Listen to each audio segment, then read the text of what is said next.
వరంగల్ జిల్లాలోని Devannapeta pump house ను పరిశీలించిన అనంతరం మాజీ మంత్రి హరీష్ రావు మాట్లాడుతున్నారు. లైవ్ చూద్దాం. 49.5 కిలోమీటర్ల టనల్ అంటే ఒక సింగిల్ టనల్, ఇరిగేషన్ టనల్ ప్రపంచంలో అతిపెద్ద టనల్ ఏదంటే ఇది 49.5 కిలోమీటర్ల టనల్. ఎన్నో వ్యయప్రయాసాలకు ఎన్నో ఇబ్బందులు వచ్చినా ఎన్నో ఛాలెంజెస్ను కూడా ఎదుర్కొని ఈ టనల్ను బీఆర్ఎస్ ప్రభుత్వం పూర్తి చేసింది.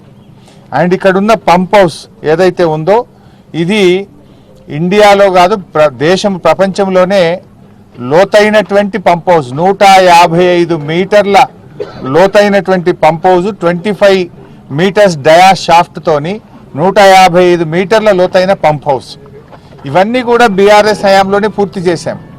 కానీ ఇలా కాంగ్రెస్ పార్టీ నిర్లక్ష్యం వల్ల వరంగల్ జిల్లాలో దేవాదుల రైతులకు తీవ్రమైన అన్యాయం జరుగుతూ ఉంది. ఆ రోజు దేవాదులకు అన్యాయం చేసింది కాంగ్రెస్ పార్టీ. 10 ఏళ్ల కాంగ్రెస్ పాలనలో దేవాదుల ప్రాజెక్టు పనులు నత్తనడక నడిచాయి. మళ్ళీ ఈరోజు కాంగ్రెస్ ప్రభుత్వం అధికారంలోకి వచ్చి 2.5 సంవత్సరాలుగా వస్తుంటే దేవాదుల ప్రాజెక్టు పనులు ఎక్కడేసిన గొంగల అక్కడే అన్నట్టు 2.5 సంవత్సరాలుగా అంగుళం కూడా ముందుకు పోవడం లేదు. అసలు దేవాదుల ప్రాజెక్టును అద్భుతంగా తీర్చిదిద్దింది కేసీఆర్ గారు. ఆ రోజు గతంలో దేవాదుల ప్రాజెక్టును నాటి తెలుగుదేశం కాంగ్రెస్ పాలనలో అక్కడ నది మీద బ్యారేజ్ లేకుండా నది ప్రవాహంలోనే నీళ్లు తీసుకుంటామంటే 100 రోజులు కూడా నదిలో నీళ్లు అందని పరిస్థితి, 100 రోజులు కూడా దేవాదుల మోటార్లు పనిచేయని పరిస్థితి.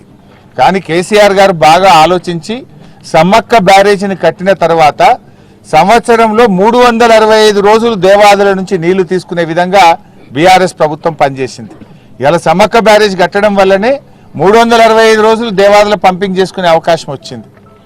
ఇలా ఆనాడు 25 టీఎంసీలు మాత్రమే దేవాదులకు నీటి కేటాయింపులుంటే నాటి కేసీఆర్ గారి ప్రభుత్వం దేవాదుల నీటి కేటాయింపులను 60 టీఎంసీలకు పెంచి ఈ జిల్లాలో 6.5 లక్షల ఎకరాలకు దేవాదుల కింద నీళ్లు ఇవ్వడానికి ప్రణాళికలు చేసింది, పనులు చేసింది బీఆర్ఎస్ ప్రభుత్వం. ఉమ్మడి ఆంధ్రప్రదేశ్లో అంటే 15 ఏళ్ల తెలుగుదేశం కాంగ్రెస్ 2 ప్రభుత్వాలు కలిపి దేవాదుల కింద ఇచ్చిన ఆయకట్టు కేవలం 47,000 ఎకరాలు. కానీ బీఆర్ఎస్ ప్రభుత్వం వచ్చిన తర్వాత ఆ ఆయకట్టును 3,17,000 ఎకరాలకు మేము పెంచాం. 47,000 ఎకరాల నుంచి దేవాదుల ఆయకట్టును బీఆర్ఎస్ హయాంలో 3,17,000 ఎకరాలకు మేము పెంచడం జరిగింది.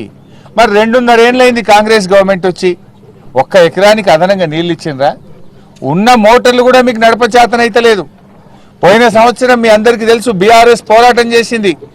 భీమ్ గన్పూర్ దగ్గర యాసంగి సీజన్లో మోటార్లే ఆన్ చేయలే. ఎందుకు ఆన్ చేయలేదు అంటే 8 కోట్ల రూపాయలు మెయింటెనెన్స్ డబ్బులు కాంట్రాక్టర్కి ఇవ్వలేదు కనుక మోటార్లు ఆన్ చేయలేదు. లక్షలాది ఎకరాల్లో పోయిన సంవత్సరం వరంగల్ జిల్లాలో పంట నష్టానికి కారణం కాంగ్రెస్ పార్టీ నిర్లక్ష్యం, ఈ జిల్లాలో ఉండే మంత్రులు, ఈ జిల్లా కాంగ్రెస్ నాయకుల నిర్లక్ష్యం వల్ల దేవాదుల మోటార్లు ఆన్ చేయలేదు. 8 కోట్ల రూపాయలు లేవా? 8 కోట్లు మెయింటెనెన్స్కి ఇవ్వకపోవడం వల్ల మోటార్లు ఆన్ చేయలే. బీఆర్ఎస్ పోరాటం చేస్తే 45-50 రోజుల తర్వాత అప్పుడు 8 కోట్లు ఇచ్చి మోటార్లు ఆన్ చేసిండ్రు. 45-50 రోజుల్లో ఎన్ని నీళ్లు లిఫ్ట్ చేస్తుండే, ఎన్ని లక్షల ఎకరాలకు నష్టం చేసిండ్రు? దాదాపు 700-800 కోట్ల రూపాయల పంట నష్టం గత సంవత్సరము జరిగింది. ఇప్పుడు కూడా మా బాధ ఏంటంటే మీరే సాక్ష్యం, లోపల పోయి చూస్తే 3 మోటార్లకు 3 స్విచ్ ఆఫ్ ఉన్నాయి. యాసంగి పంట లక్షల ఎకరాల్లో వరంగల్ జిల్లాలో, కరీంనగర్ జిల్లాలో వరి సాగు చేస్తూ ఉన్నారు. ఎందుకు మోటార్లు బంద్ చేసినారు? ఇది నిర్లక్ష్యం కాదా? ఈ టైంలో మోటార్లు బంద్ చేస్తారా? నదిలో నీళ్లున్నాయి, చూస్తే దేవన్నపేట పంప్ హౌస్లో 3 మోటార్లు బంద్ ఉన్నాయి. గతంలో కూడా మంత్రులు వచ్చి హెలికాప్టర్ వేసుకొని వచ్చి ఈయనే వంటాం ఈయనే ఉంటాం మోటార్లు ఆన్ చేసిపోతామని ఉత్తగానే పోయిండ్రు.